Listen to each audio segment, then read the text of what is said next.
ये है दुनिया का सबसे पुराना शहर, जिसे लोग कई नामों से जानते हैं। कोई इसे काशी कहता है तो कोई इसे वाराणसी और बनारस कहकर पुकारता है, जो गंगा नदी के किनारे बसा है। जहाँ का बनारसी पान और बनारसी साड़ी देश दुनिया भर के लोगों की अपनी पहली पसंद होती है, लेकिन इससे कहीं अलग पौराणिक दृष्टि से इसकी अलग पहचान है। यहाँ के घाट, यहाँ के मंदिर और यहाँ की तंग गलियाँ इसकी अपनी अलग पहचान है, जो आज से नहीं बल्कि सदियों से इसकी प्रसिद्धि का कारण है। इसे घाटों और मंदिरों के शहर के नाम से भी जानते हैं। उन्हीं घाटों में से एक है मणिकर्णिका घाट। श्रीमद् भागवत गीता के द्वितीय अध्याय में श्री कृष्ण ने श्लोक के माध्यम से धनुर्धारी अर्जुन के ज्ञान चक्षु खोले और जन्म मृत्यु का सार समझाया। लेकिन इसी सत्य का दूसरा रूप दिखाता है मणिकर्णिका घाट, जहाँ जन्म मृत्यु से मुक्ति के लिए अंतिम संस्कार के लिए पहुँचते हैं 100। इसी मणिकर्णिका घाट पर जया पांडे जी ने लिखा है, यह चिता नहीं यह काया थी, जो भस्म हुई बस माया थी। मोह मिथ्या का उच्चाट यही है, मणिकर्णिका का घाट यही है। यही चिता में इच्छा सोती, यही दीप्त आत्मा होती। जब सौभाग्य तुझे बुलाएगा, देखना तू भी काशी आएगा।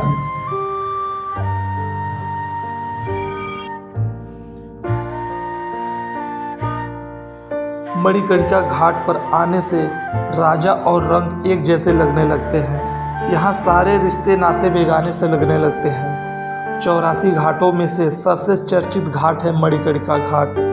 ऐसा माना जाता है कि यहाँ पर दाह संस्कार होने से मोक्ष की प्राप्ति होती है। इसीलिए कई लोग अपने जीवन के अंतिम दिनों को काशी में बिताते हैं। काशी की तंग गलियाँ भी सदियों से काशी की पहचान रही है। जब हम घाट पर पहुँचे उस समय भी 4 से 5 दाह संस्कार होते हुए दिखाई दिए। मणिकर्णिका घाट की सबसे खास बात यह है कि यहाँ के चिता की आग कभी भी ठंडी नहीं होती। मतलब यहाँ हमेशा आपको किसी न किसी का दाह संस्कार होते हुए दिखाई देगा।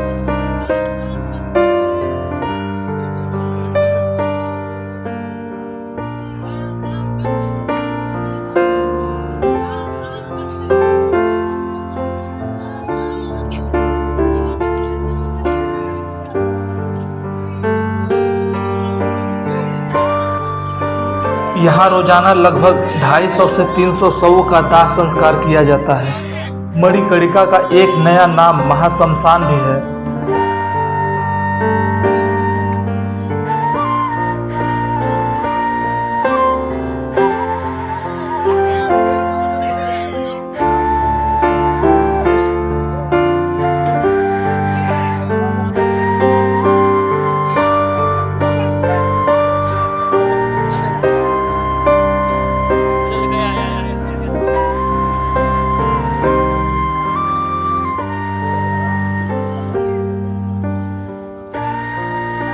मणिकर्णिका का अर्थ है मणि और कर्ण। मान्यता यह कि यहाँ पर बने एक कुंड में भगवान शिव का मणि और माता पार्वती का कुंडल गिर गया था।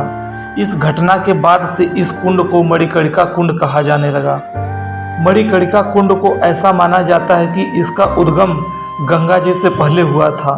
मणिकर्णिका घाट के बगल में हरिश्चंद्र घाट है। ये 2 ऐसे प्रसिद्ध घाट हैं जहाँ पर शवों का दाह संस्कार किया जाता है, और जो दाह संस्कार करता है उसे डोम राजा कहते हैं। राजा हरिश्चंद्र ने अपना सारा राजपाट को दान देने के बाद राजा हरिश्चंद्र इसी घाटों में से एक घाट पर डोम के यहाँ शव को जलाने का काम करते थे।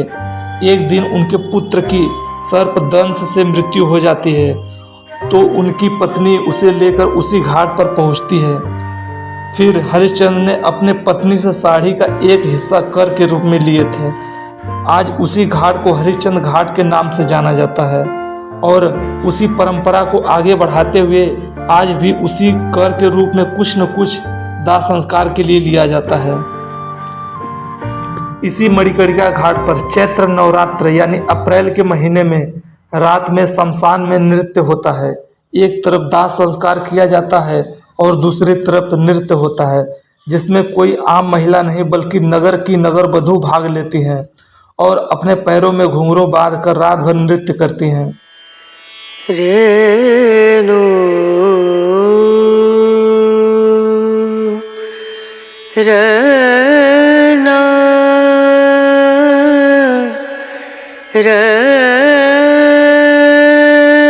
इस नृत्य को देखने के लिए लोग दुनिया भर से यहाँ इकट्ठा होते हैं। नाचते हुए नगर बधुए भगवान भोलेनाथ से यही प्रार्थना करती हैं कि उन्हें दोबारा ऐसा जीवन ना मिले।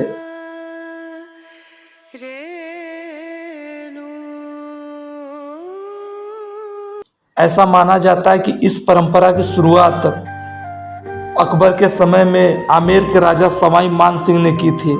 मान सिंह ने 1585 में मणिकर्णिका घाट पर मंदिर का निर्माण शुरू करवाया था। इस दौरान यहाँ पर उसके द्वारा आयोजित उत्सव में जब सबने आने से मना कर दिया, तब मान सिंह ने नगर बधुओं को न्योता भेजा, जिसे उन्होंने स्वीकार कर लिया। तब से हर साल दूर दूर से नगर बधुए यहाँ पर आती हैं और खूब नृत्य करते हैं। महाशमशान में एक घटना और होती है। फाल्गुन मास के एकादशी के दिन चिताओं की राख से होली भी खेली जाती है। ऐसा माना जाता है कि भगवान भोलेनाथ इसी दिन माता पार्वती का गौना कराकर यहाँ से लौटे थे। उस दिन यहाँ के अघोरी लोग चिता की राख से होली खेलकर जश्न मनाए थे, जिससे आज भी यहाँ के लोग व अघोरी चिता के राख से होली खेलते हैं।